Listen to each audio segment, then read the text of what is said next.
All the credit for this deck goes to Psycho Ekan. It's not my deck list, but rather a creation of Ekan. This one is super cool. This deck is all blue and seeks to, well, mill our opponents at turbo speed. We start with what makes the deck great, Jace's Erasure. There are 4 of these, and the rest of the deck seeks to utilize it and abuse the crap out of it. Every time we draw a card, we'll have target player, probably our opponent, mill a card. Doesn't seem too great, and it's hard to have 100% accuracy with a mill deck, but hey, just wait. In order to make this trigger as much as possible, we'll have a ton of card draw spells, like 4 copies each of Preordain and Ponder. Both of these let us manipulate the top couple of cards of our deck, and then draw a card, triggering the erasure. These also allow us to keep ahead and search for the erasure if we don't already have 1 or maybe 3 out. Fathom Seer is next. If you morph it for its essentially free morph cost, you'll draw 2 cards. Not many downsides for this one. There are 4, and we should definitely have enough currency to trigger this more than once. 4 copies of Accumulated Knowledge are super great as well. You'll just draw, then draw for the number of these in all graveyards. What's not to like about this card? It's a pretty solid fit for this deck. Then we've got Brainstorm, of course, 4 copies of it to be exact, draw 3, which triggers Jace's Eraser.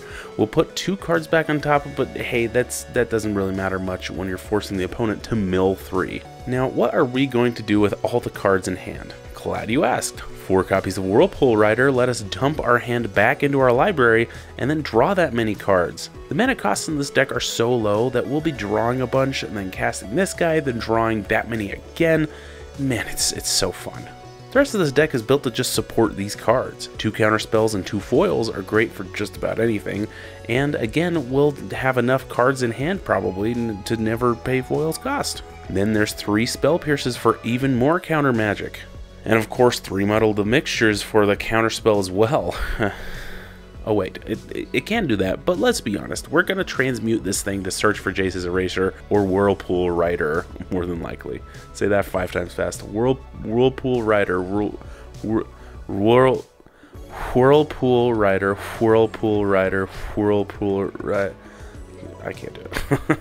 And Snap lets us return creatures to hand, as well as untapping 2 lands, essentially making this free. There are 4 of these.